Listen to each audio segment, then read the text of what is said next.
What is going on, guys? It is Wrestlelamia here, back with another video.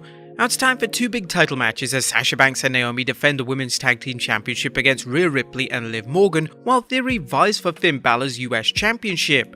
Join us now as we look at this week's edition of the Red Brand, as well as the wildest news stories and rumors you need to know, including WWE's decision on a brand split, Alexa Bliss expressed her unhappiness to Vince McMahon, the real reason why a WWE superstar left, and much more. Be sure to subscribe and hit that notification bell for daily wrestling videos, and follow us on Facebook for exclusive lists. As always, we won't recap the matches, but just provide you with the good, the bad, and the downright ugly. As always, we start off with the good as number 1, where there's smoke, there's fire.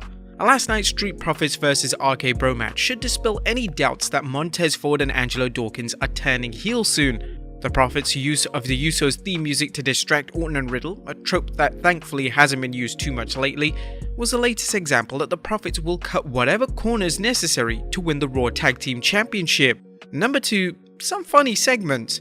Fans enjoy comedy segments when they're actually funny, and Raw actually featured 2 amusing segments, beginning with the Chad Gable administering a lie detector to Ezekiel on Kevin Owens' behalf. Owens and Gable were having great comedic chemistry, and the WWE may actually want to revisit it. Gable really has come into his own. I really hope they do push him on further as a single superstar.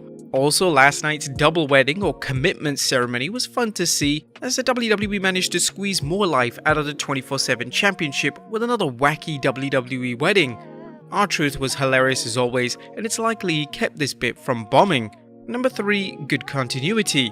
Last night's Raw featured good continuity, including Sasha Banks and Naomi showing up to support their fellow Team Bad member Tamina during her wedding, and Edge referencing his dark past from his time in the Brood and the Ministry of Darkness. These shoutouts are always fun for longtime fans and a great way to suggest the past truly is prologue. And number 5, the Rhodes Rub. Cody Rhodes showed that he's taking every advantage of the opportunity the WWE is giving him and running with it, as it's clear the WWE wants to build him up as the guy. The only question is whether they're looking to build him up as the next the guy to lose to Roman Reigns, or the guy who's going to test the waters with a babyface championship run. So far, Rhodes has been on the top of his game with promos and matches, and the fans are eating it up as he handles everyone the WWE throws his way without things seeming too forced. Whether it's details like Cody showing frustration over his count-out win over Kevin Owens as opposed to a more satisfying pinfall, or Rhodes keeping his matches fresh, it's clear Cody isn't just talking when he says he believes he's the best in the business right now. But that was the good. What about the bad? Is number 1, a rotten reign. Now really, this could have been so bad that it could have gone in the downright ugly, but Finn Balor as US champion has been one of the most disappointing title reigns in recent history, as Balor rarely defended the title, and when he did, it was on main event. The WWE didn't book Balor at WrestleMania, and worst of all, had him losing match after match to Austin Theory, making him into a lame duck champion, with lame being the operative word. Now, what's the point of putting a title on someone if they're presented so poorly? Now, Austin Theory is actually the youngest US champion ever, so you can imagine what Vince has plans for Theory in the future. He's really getting behind him. But while they are getting behind him, his title win seemed like less of an accomplishment, as he's already beaten Balor several times. Number 2, end Ezekiel. Ezekiel is already DOA. Now, while last night's lie detector was funny, Ezekiel seemed like a non-entity despite being the segment's centerpiece. The WWE could have easily replaced his younger brother with a mannequin and achieved the same results. Short of a fantastic payoff no one can see coming, the WWE needs to end this angle immediately. Number 3, a terrible tag match. Last night's women's tag match was a study in senselessness, as the 2 talented teams were put into a position where the match's focus was all designed to build up to the Rhea Liv split. The crowd was dead, and the only sign of life was the match's finish and the crowd's delight at seeing Rhea Ripley beat Liv Morgan down. And number 4, the cons of having a unified belt. Last night's Raw served as another reminder that there are disadvantages to having an undisputed champion if they don't show up on every show. As we noted in our recap of last week's SmackDown, it's good to give Reigns an occasional show-off to give him a break, to give other wrestlers time to grow, and to minimize the chances of fans burning out with the tribal chief, but Reigns has to appear more often or fans will have another part champion on their hands. And we hope Roman's absence is merely a case of the WWE figuring out how to book him on Raw and SmackDown, rather than turning into the latest Brock Lesnar. And nothing ugly, as Raw featured some funny segments, a rare appearance from Mr. McMahon, and some strong matches. The Edge and Damian Priest storyline continues to fascinate, and although WrestleMania Backlash looks like it's going to feature a number of rematches, they should be entertaining. What you guys think of Raw last night? Let us know in the comments down below, and also check out our recent video on what happened after Raw.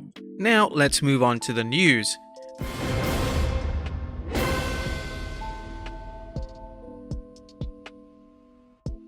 Our first story looks at WWE's decision on the brand split. Atop the day's news is a report from Dave Meltzer on the Wrestling Observer Radio that the WWE has zero plans on ending the brand split, despite Roman Reigns unifying the Universal and WWE Championships and then booking a title unification match for the Raw and SmackDown Tag Team Championships. Meltzer commented on the situation on a recent Wrestling Observer Radio, saying, "Roman Reigns is scheduled to headline WrestleMania Backlash, even though they don't seem to have started a program for him. Also, regarding rumors of the brand mergers because of the singles title merger and the tag title merger, right now they are not merging rosters. Of course, Vince could decide something different 5 minutes from now, but as of right now, nobody has heard anything discussed in that direction." The WWE's booking of Reigns post-WrestleMania has been chaotic, more evidence that the WWE has no idea of how to handle things after he unified the titles. Next up, Alexa Bliss expressed her unhappiness to Vince McMahon. More rumors that Alexa Bliss is anything but happy with her current status in the WWE, so much so that she's made her discontent known to Mr. McMahon himself. Fightful Select reports that the WWE had no plans for Bliss at this year's WrestleMania, despite Alexa offering to work, and that there could be more to Bliss's absence than the WWE not waiting to book her when it knew her wedding was coming up. Now, their booking of Bliss has been rubbish since he turned on The Fiend at WrestleMania 37, and the WWE's failure to follow up Bliss's betrayal didn't help, and it became a moot point after Bray Wyatt's release. Next up, Rhea Ripley's next big move. Reports are coming in that Rhea Ripley's heel turn could signal big things for the Nightmare, as Dave Meltzer was reporting. With Ripley, her being heel right now makes sense because Bianca Belair is a babyface. She's got one opponent, which is Becky Lynch. They don't want to go back to that right away.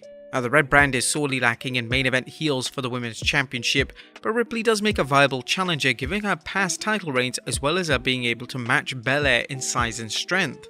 However, what does this mean for Sonya Deville challenging Belair for the Raw Championship? Well, Meltzer mused on the Wrestling Observer Radio that that's why they're doing Sonya Deville right now. If you notice, the Sonya Deville thing was supposed to be on the next pay-per-view, and they moved it up a couple of weeks to be on television next week, so maybe that's to move Rhea Ripley into this spot sooner. But Rhea Ripley right now, because of Bianca Belair and everything like that, she should be a heel right now. Given the lack of contenders, the WWE may want to hold off on starting a Ripley vs Belair program until after WrestleMania Backlash. But what do you guys think? Let us know in the comments down below. Next up, Ric Flair is back in the ring? Is Ric Flair planning a return to the ring? While the 73-year-old icon realizes no major promotion would clear him to wrestle, let alone take bumps, he recently shared a video of him training with Jay Lethal. And finally, the real reason why Kushida left WWE. NXT superstar Kushida has left the WWE, but why? The 38-year-old Japanese star spent 3 years in the WWE capturing the NXT Cruiserweight Championship, but doing little else. According to Meltzer, Kushida is expected back in Japan, and his departure was actually no surprise. He is done. His contract expired. It was not a secret that he wasn't going to stay. I know in WWE the belief is that he starts with New Japan in June. That's what they believe, and it's probably the case. Speaking on the Observer Radio, Meltzer didn't mince his words about Kushida's time in WWE. So yeah, he signed a 3-year deal. Kind of wasted 3 years of his career, I think. The deal was up this week. And looking at his run in WWE, it seems that the 38-year-old grappler is likely looking to make the most of what remaining time he has in his career, and since WWE didn't use him well, he's heading back to New Japan where he enjoyed more success. While budget cuts were initially suggested as a motive, that no longer seems to be the case. But there you have it, folks. I'll look at Raw this week as well as the wildest news stories and rumors you need to know. Be sure to leave your comments down below, and I'll see you next time with some more wrestling content.